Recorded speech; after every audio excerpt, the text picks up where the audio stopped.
দেখো তোমাদের 6 নম্বর সমস্যাটা। একটি গার্মেন্টস ফ্যাক্টরিতে দৈনিক 525টি শার্ট তৈরি হয়। কয়টি? একটি গার্মেন্টস ফ্যাক্টরিতে দৈনিক 525টি কী তৈরি হয়? শার্ট তৈরি হয়। ওই ফ্যাক্টরিতে একই হারে এক সপ্তাহে কতটি শার্ট তৈরি করা হয়? একইভাবে প্রথম অঙ্কটা যেভাবে করলাম, আগেরটা 5 নম্বর অঙ্কটা যেভাবে করছি, প্রিয় শিক্ষার্থীবৃন্দ, এই 6 নম্বর অঙ্কটাও একইভাবেই। আমরা দেখো সমাধানে আসি। দিনের ওখানে কি মানে দ্রব্যের যদি পরিমাণ বাড়ে, পরিমাণের অনুপাত বাড়লে আর টাকার অনুপাত বাড়তো। এখানে কি দিনের অনুপাত বাড়লে ষাট তৈরি অনুপাত বাড়বে। একই অঙ্ক। দেখো এখানে বলছে কি দিনের সংখ্যা বাড়লে ষাট তৈরির সংখ্যা বাড়বে। যদি দিন বাড়ে ষাটও বাড়বে, ষাটের সংখ্যা বাড়বে নাকি বাড়বে না? তা আমরা জানি এক সপ্তাহ সমান কয় দিন? 7 দিন। দিনের অনুপাত সমান ষাটের অনুপাত, ষাট তৈরি অনুপাত। একইভাবে 1:7 সমান 550 অনুপাত 7 দিনে তৈরি ষাট। এবার তো আমরা করতে পারি নাকি? 1/7 550 ভাগ 7 দিনে তৈরি ষাট, ঠিক কিনা? 7 দিনে তৈরি ষাট সমান, দেখো তো, 7 দিনে তৈরি ষাট, এইটা গেল আর এইটা গুণ হলো। সাথে এই 7 দিনে তৈরি 60 গুণ 1 সমান 7 গুণ 550, ঠিক কিনা প্রিয় শিক্ষার্থীবৃন্দু? নাকি বোঝনি? বুঝতে পেরেছ? 7 দিনে তৈরি 550 গুণ 7 সমান 3850, গুণ করো 3850। তাহলে আমরা উত্তর কত পাচ্ছি? আমরা 3850। তাহলে কি একদিনে বেরোলো কত? 550। 7 দিনে কত? হ্যাঁ প্রিয় শিক্ষার্থীবৃন্দ, খুব মজার অঙ্ক না? হ্যাঁ, হচ্ছে আজকে কত আমরা আনসার কত পেলাম? 3850। এই 3850 টাকা হচ্ছে আমাদের 7 দিনে তৈরি শার্টের মূল্য, তাই না? তাহলে আমাদের কত, সরি, শার্ট মূল্য না, 7 দিনে তৈরি শার্টের সংখ্যা। আমরা কি পেলাম? শার্টের সংখ্যা। তাহলে কি 5 নম্বর অঙ্ক আর 6 নম্বর অঙ্ক একই অঙ্ক না প্রিয় শিক্ষার্থীবৃন্দু? একই অঙ্ক না? পারা যাবে না? পারা যাবে। ধন্যবাদ সবাইকে, ভালো থাকো, সুস্থ থাকো। 7 নম্বর অঙ্ক আমরা আজকে আসলি, অঙ্ক 7 নম্বর অঙ্ক দেখো কি বলছে। কবির সাহেব 3 পুত্রের বয়স যথাক্রমে 5 বছর, 7 বছর ও 9 বছর। কয় বছর? 5 বছর, 7 বছর ও 9 বছর। কার বয়স? কবির সাহেবের বয়স। তাহলে তিনি 4200 টাকা, মানে 4200 টাকা, কয় টাকা? 4200 টাকা 3 পুত্রকে তাদের বয়সের অনুপাতে ভাগ করে দিলেন।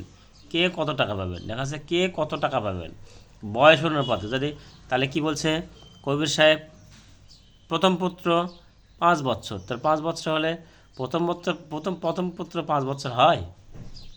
হ্যাঁ, তাদের বয়স প্রথম পুত্র যদি 5 বছর হয়, পরের পুত্র 7 বছর, তারপরের পুত্র 9 বছর। না, এখানে লিখতে হবে প্রথম পুত্র হচ্ছে 9 বছর বয়স, দ্বিতীয় পুত্রের বয়স 7 বছর, তৃতীয় পুত্রের বয়স 5 বছর।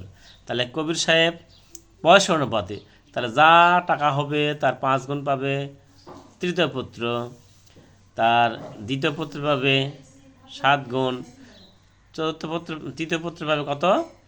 9 গুণ। তাহলে কি করব প্রিয় শিক্ষার্থীবৃন্দ? আমরা সবার অনুপাতগুলো যোগ করি। কি লিখবো আমরা? সমাধানে আসি। কবির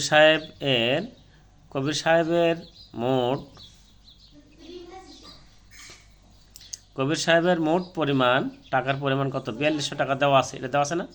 তাহলে 3 পুত্রের বয়স যথাক্রমে 5 বছর, 7 বছর ও 9 বছর। তারপর 3 পুত্রের বয়স অনুপাত করে নিই। হ্যাঁ, অনুপাত সংখ্যাগুলোর যোগফল সব যোগ করে নিই, তাহলে 21 হলো। তাহলে প্রথম পুত্র পাবে, এবার আসো, প্রথম পুত্র পাবে কি বলছে এখানে? প্রথম পুত্র না, এটা তৃতীয় পুত্র। কি এটা? তৃতীয় পুত্র পাবে, এরা তৃতীয় পুত্র পাবে 4200 এর 5 ভাগের 21। তাহলে 21 দুগুণে 42, তাহলে 5 দুগুণে 10, 1000 টাকা, তাই না? আবার দ্বিতীয় পুত্র পাবে কত? 4200 এর 7/21, তো 21 দুগুণে 42, ঠিক আছে, 7 দুগুণে 14, হ্যাঁ। তৃতীয় পুত্র পাবে, অর্থাৎ প্রথম পুত্র পাবে, তৃতীয় পুত্র, দ্বিতীয় পুত্র, এবার প্রথম পুত্র। প্রথম পুত্র কত পাবে? 4200 বা 4200 এর 9/21, 21 দুগুণে 42, 9 দুগুণে, এটা গুণ করলে কত হয় বন্ধুরা? 1800 টাকা। তাহলে আমরা পেলাম কত? উত্তর হবে 1000 টাকা, 1400 টাকা ও 1800 টাকা। বুঝতে পেরেছ নাকি পারোনি? বুঝতে পেরেছ সবাই? এই সমস্যাটা করতে পারবা? একদম সোজা, সোজা না? পানির মতো কঠিন। ধন্যবাদ সবাইকে, ভালো থাকো, সুস্থ থাকো। যারা এই চ্যানেলটাতে সাবস্ক্রাইব করনি, অবশ্যই সাবস্ক্রাইব করে অঙ্কগুলো বা সমস্যাগুলো দেখার জন্য সবাইকে ধন্যবাদ। আসসালামু আলাইকুম প্রিয় শিক্ষার্থীবৃন্দ, তোমরা সবাই কেমন আছো? আশা করি তোমরা সবাই ভালো আছো। আমি আল্লাহর রহমতে ভালো আছি। আজকে তোমাদের সপ্তম শ্রেণীর 2.1 অনুশীলনীর 8 নম্বর সমস্যাটা সমাধান করে দেওয়ার চেষ্টা করব। দেখো এখানে লেখা আছে 2160 টাকা রুমি, জেসমিন ও কাকলির মধ্যে 1:2:3 অনুপাতে ভাগ করে দিলে কে কত টাকা পাবে? সমাধান করে দেওয়া আছে। দেখো দেওয়া আছে মোট টাকার পরিমাণ 2160 টাকা। দেওয়া আছে কত? মোট টাকার পরিমাণ 2160 টাকা। প্রদত্ত অনুপাত 1:2:3।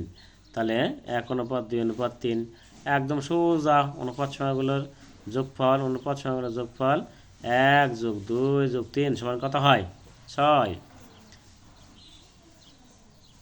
তারপর কি লেখা আছে? এবার রুমি পাবে, প্রথম রুমি পাবে 2160 এর 1/6। তাহলে 6 3 দিয়ে কাটলে কত হয়? 360 সমান 360, 1 গুণ 360, 1 গুণ, ঠিক আছে না? তারপর জেসমিন পাবে 2160 এর 260, 2/6। তাহলে 6 কাটলে 360, 360 গুণ 720। বুঝতে পেরেছ? একইভাবে কাকলি পাবে 2160 এর 3/6 ভাগ, তাহলে 6, তাই না? 300 কাটলো, তাহলে কত হয়? কাটলে হচ্ছে 360, 1000, 3 দিয়ে গুণ করলে 3 0 0, 318 8, হাত থেকে 1, 3 থেকে 9 কে 10, 1080 টাকা। তাহলে উত্তর কি লিখবো? 360 টাকা, 720 টাকা ও 180 টাকা। লেখার দরকার নাই কে রুমি পাবে এত টাকা, জেসমিন পাবে এত টাকা, কাকলি পাবে এত টাকা, লেখার দরকার নেই, কারণ তোমরা অনুপাতের মধ্যে লিখাই দিছো। এখন সরাসরি ডাইরেক্ট কি লিখবা? আগে উত্তর লেখা দিবা, ঠিক আছে? আর একটা বিষয় হচ্ছে প্রিয় শিক্ষার্থীবৃন্দু, এই 2.1 এর সম্পূর্ণ অঙ্কের সমাধান আমি এই চ্যানেলে আপলোড করেছি। যদি তোমাদের কোনো সমস্যা হয়ে থাকে কোথাও, তাহলে অবশ্যই আমার এই চ্যানেলতে নক করবা।